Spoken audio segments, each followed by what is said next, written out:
This video is the first in a series that deal with making this little sling bag.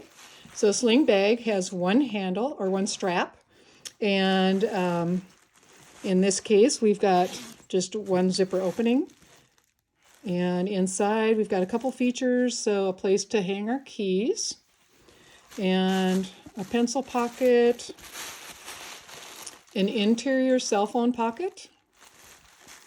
And sometimes I like to make it with a big pocket that matches the outside pocket on the inside, so you can put your paperwork on both sides. But you know, you can customize the interior however you would like to, and make them all different. That's a great idea. Now on the outside, there's another spot that you could clip something on. There's a handle to carry it in case you don't want to wear it on your back. This would be hard to carry, you know, just such a long strap. So instead you can just grab it like that. There's an exterior cell phone pocket, makes it easier to answer your phone if it rings, and two outside pockets. There's a flap. I've not ever needed to put a closure on it. As long as the flap is close fitting, it will stay closed. So that is what this bag consists of. So there's this little zipper panel, you can see, and I've used a quilted fabric. If you don't have quilted fabric, you are going to need to use something like denim and then a liner so that it's got body. Just a single thin layer of cotton is not going to work for this bag. It won't be strong enough to have any body. All right, so the zipper goes in, two side panels. That's what finishes up the project. You got the pattern. I'm going to walk through each of the pattern pieces real quickly with you. So you grab your patterns and follow along with me. One of them would have been called the sling bag pocket. So this can go on the outside of the bag. It's the same size if you're making a pocket for the inside. And as you can see, that is this pocket right here. All right, now I did not give you a flap pattern.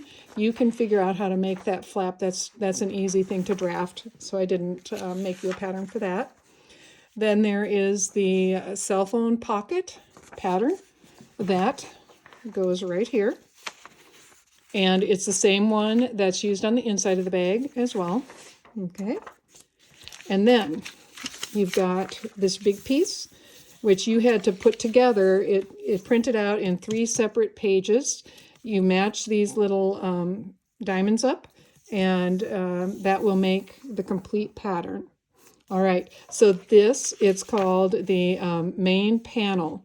This is the top section, the middle section, the bottom section. All right, now that is this. So this whole portion of the bag is made with this pattern piece. So you can see we've got the main panel, a pocket, and it is at a slant, and then the cell phone pocket. What's missing is this panel here that connects these two together. That is called the side panel. All right, and that you do need to, I don't know if on yours I have where it's fold. This should be a fold. Don't cut it here. That's going to be a problem if you do. So that you're going to cut on a fold, and it goes all the way up to here. And I want you to notice something. Do you see how where that fold line is? That is the bottom of your cell phone pocket. So when you go to place your cell phone pocket, if you get your pattern out and mark this spot, that is where that gets attached. All right, but let's follow this piece around. So here it is. We've sewn the two sides together. This is a fold. It comes all the way around and it comes to here. Notice it ends where the strap is inserted. That's important. And the other end of the strap is inserted at the top where this began. Those are 2 landmarks you need to remember that will make the bag hang properly on the person's body. Now, I did not give you a pattern for this section. The reason being, I don't know what size zipper you're going to have. you're going to want to at least have, let's see how long this one is. I think it's it's a 14 inch. So that's a 14-inch zipper. And you need the width of this section to be the same as this, because obviously they're meeting up here at the top, right? So they need to be the same. Well, it's going to be that width all the way down, all right? Because remember, this pattern started here. It went around, flipped, came around to here. That means this width is here as well as here. So we're just going to have 2 straight lines to attach this. This is the straight portion of the bag. All right. So ideally, you would be able to cut some fabric that would be, 15 1/4 inches long. But I can just tell you that I found it easier just to have 2 panels that I could attach to my zipper, and then I added a chunk that was the right width, but it was extra long, so that I could start my sewing here. I sewed all the way up to here, all the way around, all the way over to here, and then I knew where to cut it off. That was just easier than if I made all this journey only to find out I was a 1/4 inch short. And that'll happen because you've got feed dogs that like to gather up your fabric as you go. So I'm just going to recommend that you do like I did, make these 2 panels separate. And then can you see how this is just a piece of fabric right here? I just added that to the bottom of my zipper, which made me have a nice closure here. See how nice that looks?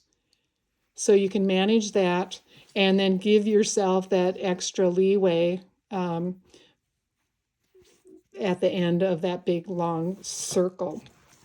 Or not really a circle, but as you're gonna start here with your zipper panel, go up to here, make a hard turn, come all the way around, come back to here. That's a long distance, and things with fabric, it's not like wood. Fabric does change its size as you go. So what I will say, so that's your basic assembly. Very simple, right? You've got this attaches, comes around, and meets right back up. Okay, now, what I want to say is before you get to doing this, this is really your final step. You're going to start out by putting the 2 panels on your zipper so that that's done, set it aside. Then you're going to get your cell phone pocket, and you're going to need to line the pocket. So I would get my pocket and sew this seam here, this seam here, sewing my outer fabric to my liner, and then turn those and iron them, do some top stitching. Then you can just top stitch the bottom portion right here onto your side panel, and then when you're pinning this to the bag, it'll be in place already. Also, if you decide to put an interior cell phone pocket, which I did in my example, and I'm going to recommend you do it because depending on where people are at, if they're in a crowded public area, they're going to want their cell phone inside their bag. So they need this pocket for that purpose. So you're going to have a pocket on the inside, a pocket on the outside. It's going to be fairly thick, but your machine can do it. So, you've got all that prep work to do before you get to sewing. The other prep work you're going to want to do are these pockets. So you're going to want to do the same thing. Go ahead and get your outer fabric stitched to your lining up on this seam. Flip it, press it, top stitch so that it stays put. Go ahead and make yourself a flap. Attach the flap, and I would attach the flap really close to this. That's what keeps it closed when it's down. If you have it too far up, this will sag out and then the pocket won't be as secure. So when you do stitch your flap down, just get it about 1/4 inch above the top of the pocket itself. Same thing, you'll have an inside pocket in here and an outside pocket, and probably on both the left side and the right side. And then any other pockets you decide to do, I would just use up my scraps to do things like that little pencil pocket that I had in there. Or don't do it. If you've got 2 inside pockets and 2 outside pockets, people will be quite satisfied with that, but it's always kind of nice to have a spot to put your pencil. Don't forget to go ahead and tack down your little key loop. We've talked about those before. You know, just get it tacked down so you're not having to think about it later, right? And same if you decide to do this. This isn't truly necessary. If you don't have these D-rings, don't worry about it. Just make sure you've done this. That one's really key. And then, of course, you're going to need to do a little strap like this. I did not do a pattern. You just want it to be a little bit wider than the panel is right here so that there's a loop, you know, room for fingers to go in. That's it. It's really a quick and easy project. I will possibly, as we go along in class, make some videos of the actual sewing steps. We'll see. Now, when I talk about a quilted fabric, sorry about bumping that, this is quilted fabric, and I'm going to get it up here close enough so you can see it. They've got this batting inside there. I don't know if you can get a hold of anything like that in Zambia. So short of that, I feel like if you're making these for the teenagers, that I would just do some denim and get denim that's got some interesting characteristics to it. Somebody's old pants or something, make sure it's clean. And, you know, you don't want to have paint on it or anything like that, but wear marks are okay as long as it's not a hole, because a hole is going to be a whole nother issue. But anyway, what I was going to say with regard to doing it for a teenager, when you get this pattern, to make it an adult size like this, let me look, mine measures 19 inches from top to bottom. If you want to make a teenage sized bag, what you would do when you get your pattern from me, print it out at 80%, and that will give you a smaller pattern. I'm going to show you. I printed it out, and I need to find some denim to make my sample with. So you can see at 80%, look at the size, much smaller. And this would be very much the size of the bags that my teenage grandchildren love. So it's still big enough to put their phone in, but I'm going to say there's no point in doing a, let me see if I can find it. There's no point in doing the cell phone pocket because this pocket is going to be far too small for anybody's cell phone. This would be, you know, a really tiny. So I wouldn't even bother. Don't do the cell phone pocket. What you're going to want to do on the teenage bag is these pockets are going to be critical. So you're going to need to do 2 outside, 2 inside. That's all. Don't do any pockets on the side panel, inside or outside. I would recommend doing the keychain clip because, you know, teenagers do have cars and house keys and things like that.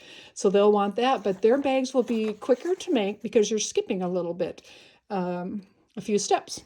Now, when it comes to making the handle or the strap, I made this, I sewed rope together. I just did zigzag across the rope. I don't think your machine can do zigzags, so you are going to just make a strap from the denim. You just take, let's take a look and see. This is 1.25 inches wide. So if you're going to make it out of denim, you would be cutting the denim at 2.5, 3 inches, and then you'll fold it inside out. Sew a 1/4 inch seam down the length of it, turn it, and that will give you 1.25 inches wide. And I guess I'll have to get you the length. I made mine long. I'm a very tall person, so mine is 46 inches long. That's very, very long. Teenagers aren't going to want them quite that long. We can maybe, I could have my grandkids measure theirs and we can use that number, or I can go to the store and see what they're using. But that's what I've got for you today, and hopefully you could take a look at that on Tuesday and see if you're able to make any sense out of it, and ask me questions on Wednesday when we get together for our Zoom class. See you there.